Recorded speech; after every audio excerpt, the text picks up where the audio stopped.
आत्ताच एक ताजी बातमी येते। आत्ताच काही वेळापूर्वी दिल्लीला भूकंपाचे धक्के बसलेले आहेत आणि पुन्हा एकदा भूकंपाचा केंद्रबिंदू जो आहे तो नेपाळमध्येच आहे अशी माहिती मिळतेय। काल सुद्धा दुपारी 12 वाजता नेपाळला खूप मोठा भूकंपाचा धक्का बसला, ज्यानंतर काय काय घडलं, विध्वंस कसा घडला ते आपण बघितलंय। आज पुन्हा एकदा नेपाळमध्येच भूकंपाचा केंद्रबिंदू आहे। 6.9 रिश्टर स्केलचा हा धक्का आहे आणि गुवाहाटीमध्ये सुद्धा भूकंपाचे धक्के जाणवलेले आहेत असं सुद्धा कळतंय।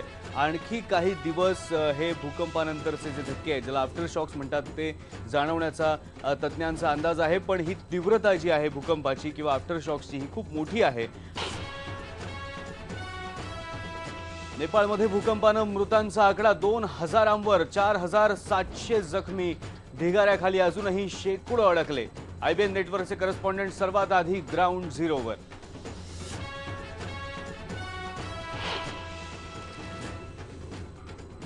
नेपाळमध्ये हॉस्पिटलमध्ये रुग्णांची गर्दी, गंभीर जखमींवर उपचार करण्यासाठी पुरेसे डॉक्टर्स नाहीत, अनेक जखमींना उपचाराअभावीच फिरावं लागतंय माघारी।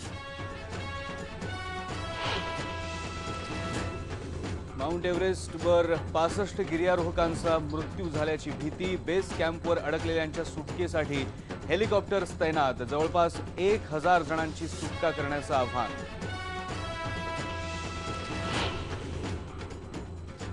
नेपाळमधून आतापर्यंत 546 भारतीय नागरिकांची सुटका, राज्यातले सर्व पर्यटक सुरक्षित असल्याची टुरिस्ट कंपन्यांची माहिती। उरलेल्या प्रवाशांची सुटका करण्यासाठी 4थं विमान सुद्धा नेपाळला पोहोचलं।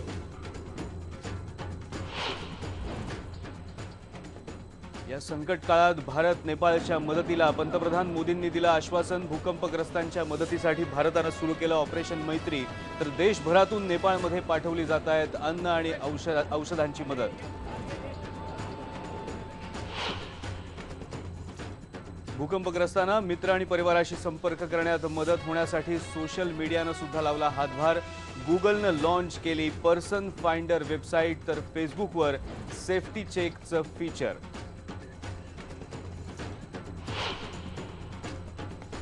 नेपाळचा शेजारी तिबेटला सुद्धा बसले भूकंपाचे जोरदार धक्के, चीनकडून तातडीनं मदत कार्याला सुरुवात।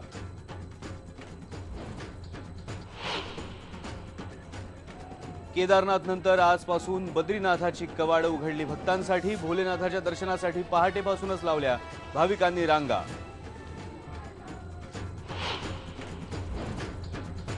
बीडमधल्या परळी वैद्यनाथ साखर कारखान्याच्या निवडणुकीत पंकजा मुंडे आणि धनंजय मुंडे समोरासमोर, एका मतदान केंद्रावर लाठीचार्ज झाल्याची माहिती।